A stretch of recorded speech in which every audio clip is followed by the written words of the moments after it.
안녕하세요. 책 읽어주는 재미입니다. 오늘 소개해드릴 책은 발타자르 그라시안의 사람을 얻는 지혜라는 책입니다. 탐욕과 위선이 판치는 사회에서 우리 스스로 자신의 행복을 지키기 위해 알아야 할 가장 현실적이고 구체적인 지침들이 담겨 있는 훌륭한 책입니다. 본문 내용 중 일부 읽어보도록 하겠습니다. 취향을 모르면 상대를 기쁘게 만들 수 없다. 상대의 성격이나 취향을 몰라서 상대를 기분 좋게 해주려다가 오히려 불쾌하게 만드는 사람이 있다.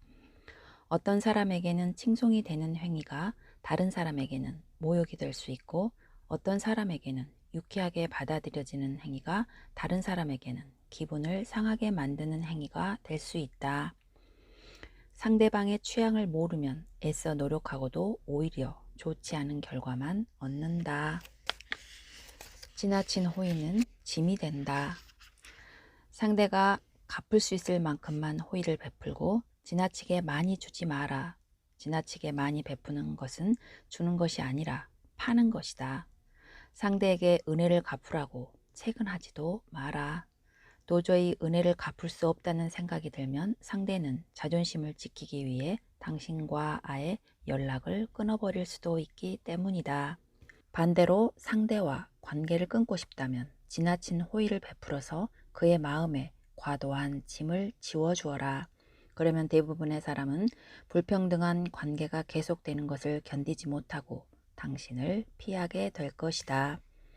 신은 자신의 조각상을 만든 조각가를 보고 싶어 하지 않는다. 마찬가지로 은혜를 입은 사람은 은혜를 베푼 사람이 가까이 있는 것을 부담스러워 한다. 따라서 한 번에 지나친 호의를 베푸는 것보다 조금씩 그리고 자주 주는 것이 좋은 관계를 오래 유지하는 현명한 태도이다. 적당한 침묵으로 신비감을 유지하라. 대부분의 사람은 자기가 이해하는 것은 대단하지 않다고 생각하고 자기가 이해하지 못하는 것은 대단하다고 생각한다. 익숙한 것보다 이국적인 것이 더 비싸고 잘 알지 못하는 것이 과대평가된다.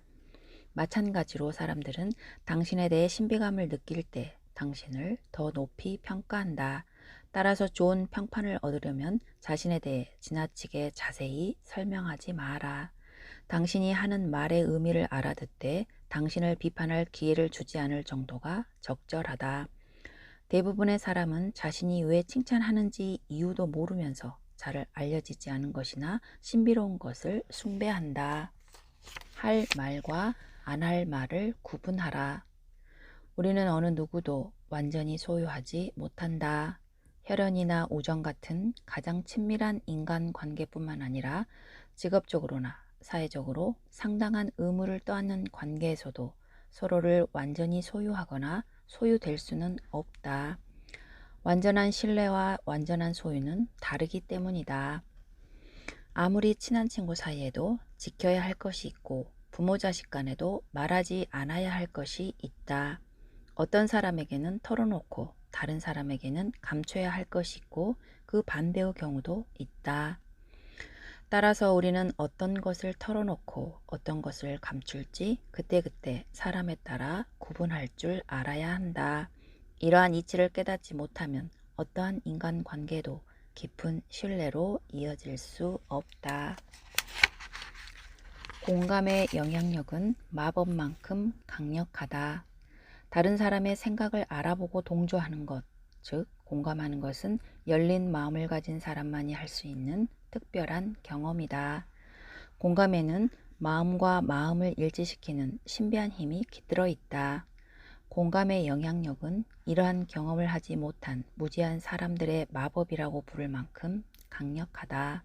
그 결과 공감을 이끌어내는 사람은 말을 하지 않고도 상대방을 설득하고 노력하지 않고도 원하는 것을 가지게 된다. 드러내놓고 표현하는 공감이 있는가 하면 먼 발치에서 마음으로 지지하는 공감이 있다. 지혜로운 사람은 이 둘을 적절히 이용해서 다른 사람들의 존경과 호의를 얻어낸다. 칭찬은 호의를 얻는 가장 손쉬운 방법이다. 상대의 장점을 찾아서 칭찬하라. 그러면 상대는 당신이 뛰어난 안목을 가졌다고 주위 사람들에게 널리 알릴 것이다. 또한 그 이야기를 들은 다른 사람들도 당신이 자신들을 칭찬해 주기를 은근히 기대할 것이다. 칭찬은 대화를 매끄럽게 만들고 상대방이 칭찬받을 만한 행동을 하도록 유도한다. 다른 사람들의 호의를 얻어내고자 할 때 칭찬은 가장 적은 비용으로 가장 큰 효과를 발휘하는 방법이다. 호감을 얻는 말. 화살은 육체를 찌르지만 신랄한 말은 영혼을 찌른다. 달콤한 사탕을 먹으면 입에서 좋은 냄새가 나는 것처럼 부드러운 말 한마디로 냉랭한 분위기를 화기애애하게 만들 수 있고, 듣기 좋은 칭찬으로 상대방을 내 사람으로 만들 수도 있다. 반면 불쾌한 말 한마디로 사방의 적을 만들 수도 있다. 다른 사람의 호감을 얻고 싶다면 항상 입에 사탕을 가득 물고 있는 것처럼 달콤한 말을 하라. 거절에 시간이 필요한 이유. 다른 사람의 부탁을 받았을 때 즉시 승낙하지 말고 신중히 생각한 뒤 승낙하라. 오래 기다린 뒤에 얻은 것이 더욱 값진 법이다. 마찬가지로 요구를 거절할 때도 상대가 거절의 말에 상처 입지 않도록 적당한 시간이 지난 후에 정중하게 거절하라. 대부분의 사람은 어느 정도 시간이 흐른 후에 거절하는 것은 손쉽게 받아들인다. 그동안 처음에 가졌던 기대감이 상당 부분 사그라지기 때문이다. 어쩔 수 없이 거절해야만 하는 상황이라면 상대방이 급하게 재촉하더라도 가능하면 답변을 미루어라. 상대방이 그 문제에 매달리지 않고 다른 데로 관심을 돌릴 시간을 주어라. 사랑과 존경은 동시에 얻을 수 없다. 존경받으려면 사랑까지 기대해서는 안 된다. 사랑과 존경은 물과 기름과 같다. 따라서 존경받기 위해서는 사람들이 당신을 지나치게 두려워해서도 안 되지만 지나치게 사랑해서도 안 된다. 사랑하면 할수록 친숙해지고 그만큼 존경과는 멀어진다. 존경받고 싶다면 정열적인 사랑보다는 경외심과 찬사를 얻기 위해 노력하라. 미움의 감정을 다스려라. 우리는 종종 상대방의 성품을 알기도 전에 본능적으로 상대방을 미워한다. 그리고 가끔은 이러한 천박한 미움의 감정으로 인해 훌륭한 인품과 뛰어난 재능을 가진 사람에게 화살을 겨누기도 한다. 자신에게 유리한 상황을 만들려면 미움의 감정을 다스릴 줄 알아야 한다. 자신보다 더 나은 사람을 미워하는 것보다 자신에게 손해인 것은 없기 때문이다. 훌륭하고 뛰어난 사람과 친하게 지낼수록 그만큼 자신이 더 돋보이고 그들을 미워할수록 자신은 더 보잘것 없어진다. 망각이라는 약. 잊어야 할 것을 잊을 줄 아는 것. 이것은 단순한 처세술이 아니라 인생의 행복과 관련된 중요한 지침이다. 우리는 가장 빨리 잊어버려야 할 일을 가장 오래 기억한다. 기억은 언제나 우리의 뜻을 배신해서 정작 기억하고 싶은 것은 기억나지 않지만 정말 기억하고 싶지 않은 것들은 뇌리에서 결코 사라지지 않는다. 고통스러운 과거는 또렷하게 기억나는데 즐거웠던 과거는 좀처럼 떠오르지 않는다. 골치 아픈 기억을 치유하는 최고의 약은 망각이다. 하지만 아이러니하게도 우리는 망각이라는 뛰어난 약을 망각한 채 살아간다. 자신을 안다는 것의 의미. 세상의 기준이나 상식을 맹목적으로 따르지 마라. 명예로운 사람은 다른 사람들의 피상적인 생각에 자신을 맞추지 않고 어떤 일이든 신중하게 처리한다. 신중한 자세란 자기 자신에 대해 곰곰이 생각하는 것을 말한다. 즉 자신의 기질을 정확히 파악하고 애견하는 것을 말한다. 더 나아가 자신의 천성적인 능력과 후천적인 노력의 균형을 맞추기 위해서 겉으로 드러난 기질과 전혀 다른 숨어있는 극단의 기질까지도 살펴보는 것을 말한다. 자신을 아는 것에서 자신을 개선하는 것이 시작된다. 무관심의 지혜. 때로는 무관심한 척함으로써 원하는 것을 가질 수 있다. 당장 원하는 것이 손에 들어오지 않는다고 해서 속을 끓일 필요가 없다. 진심으로 원하는 것은 신기하게도 태연하게 기다리면 저절로 우리에게 다가오기 때문이다. 세상의 모든 일은 잡으려고 다가가면 그만큼 멀어지고 멀어지면 그만큼 다가오는 그림자와 같다. 이러한 이치는 인간 관계에서도 동일하게 적용된다. 마음의 평화를 유지하는 방법. 천상에서는 모든 것이 행복이고 지옥에서는 모든 것이 슬픔이다. 천상과 지옥이라는 양극단 사이에서 우리는 행복과 슬픔 두 가지를 모두 맛본다. 우리의 삶은 무이다. 그 자체로는 가치가 없고 천상과 함께 생각할 때만 소중하다.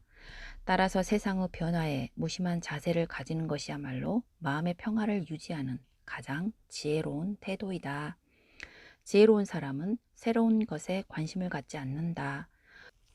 운명은 변하게 마련이고 늘 행복한 것도 늘 불행한 것도 없다는 것을 알기 때문이다. 우리의 삶은 한편의 드라마처럼 변화무쌍하다. 따라서 그 과정에 지나치게 신경 쓰기보다 좋은 결과에만 마음을 두는 것이 현명하다. 아무것도 아닌 일로 야단법석 떨지 마라. 쓸데없는 말을 지어내거나 아무것도 아닌 일로 야단법석을 떠는 사람이 있다. 이들은 항상 허풍을 떨 뿐만 아니라 어떤 일이든 심각하게 받아들여 분쟁을 일으키고 좋지 않은 소문을 만들어낸다.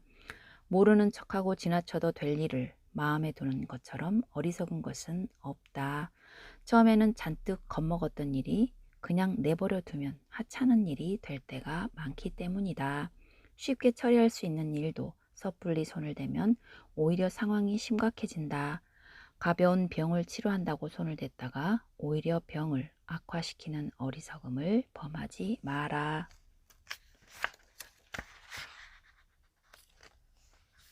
상황을 유리하게 전환시키는 능력. 모든 것에는 양면성이 있다. 가장 우수한 창도 창날을 잡으면 손을 베이지만 자루를 잡으면 뛰어난 무기가 된다. 어려움을 초래하는 수많은 일도 그것의 장점만 생각하면 오히려 인생의 즐거움을 얻을 수 있다. 어떤 일에나 유리한 점이 있는가 하면 불리한 점도 있게 마련이다. 따라서 중요한 것은 사물이나 상황을 자신에게 유리하게 전환시키는 능력이다. 지혜로운 사람은 언제나 사물이나 상황을 긍정적인 측면에서 본다. 이들은 불운이 닥쳐도 별로 걱정하지 않는다. 긍정적인 태도로 상황을 자신에게 유리하게 만드는 방법을 알기 때문이다. 이런 자세는 어떤 인생을 추구하건 매우 유용하다. 내적으로 성숙한 사람이 되기 위해서는 다양한 사람들과 어울려야 한다. 여러 사람들과 어울려 지내다 보면 그들의 도움을 받아 자신에게 부족한 것들을 채울 수 있고 상대방의 습관과 가치관, 지식까지도 내 것으로 만들어 자신도 모르는 사이에 많은 면에서 발전하게 된다. 성격이 급하면 느긋한 사람들과 사귀고 성격이 무르면 강한 사람들과 어울려라. 그러면 굳이 애쓰지 않아도 자연스럽게 어느 한쪽으로 치우치지 않고 중용을 지키게 된다. 성격도 다르고 취향도 다르고 능력도 다른 사람들과 조화롭게 지내는 것이야말로 가장 성숙한 사람의 태도이다. 상반되는 것들을 적절하게 조화시킴으로써 세상은 더 아름다워지고 잘 유지된다. 어떤 경우에도 적을 만들지 마라. 어떤 사람과도 관계를 아주 끊지는 마라. 그렇게 하면 좋은 평판이 한순간에 무너질 수 있기 때문이다. 모든 사람이 친구가 될 수는 없지만 누구나 적이 될 수는 있다. 이익을 주는 사람은 소수에 지나지 않지만 누구라도 나에게 피해를 줄 수는 있다. 심지어 제우스의 보호를 받았던 독수리조차도 딱정벌레와 다툰 다음 날부터는 단 하루도 안심하고 쉬지 못했다. 당신이 심하게 몰아붙여 관계를 끊은 친구들은 원한에 사무친 원수가 되고 자신들의 잘못도 당신의 잘못으로 돌릴 것이다. 사람은 본래 자신이 보고 싶은 대로 보고 자기 눈에 비치는 대로 말하기 마련이다. 인간 관계를 끊어버린 상태에서 당신을 비난하지 않을 사람은 아무도 없다. 그들은 당신이 속 좁고 인내심이 부족하다고 비난할 것이다. 만일 어쩔 수 없이 누군가와 관계를 끊어야 한다면 감정이 폭발해서가 아니라 서서히 우정이 식었기 때문이라고 상대방을 이해시킬 수 있어야 한다. 때로는 알면서도 모른 척 지나가라. 높은 지위에 있는 사람은 결코 좀스럽고 시시하게 행동해서는 안 된다. 대화를 나눌 때 지나치게 꼬치꼬치 캐물어서도 안 된다. 특히 상대가 불편한 기색을 드러낼 경우에는 더욱 그렇다. 때로는 알면서도 모르는 척하고 지나가라. 자연스러운 대화를 수사관이 꼬치꼬치 캐묻는 신문으로 만들지 마라. 특히 다른 사람을 다스리는 자리에 있을 때에는 알면서도 모르는 척하고 지나가는 자세가 중요하다. 절친한 친구들, 지인, 심지어 적과의 관계에서도 모르는 척하고 내버려 둬야 할 일이 있다. 어떤 일이든 지나치게 자세하게 따지고 들면 상대방은 짜증을 낸다. 특히 불쾌한 문제를 계속해서 문제 삼는 것처럼 어리석은 행동은 없다. 극단적으로 밀어붙이지 마라. 좋은 것이든 나쁜 것이든 종류에 상관없이 어떤 것도 극단적으로 밀어붙이지 마라. 지혜의 근본은 중용이다. 옳은 것도 지나치게 밀어붙이면 결과가 좋지 않다. 이를테면 오렌지의 단맛을 모두 빼내면 쓴맛만 남게 된다. 지나치게 머리를 쓰면 좋은 생각도 바닥나고 소의 젖을 지나치게 짜면 우유가 아닌 피가 나온다. 지금까지 시청해 주셔서 감사합니다.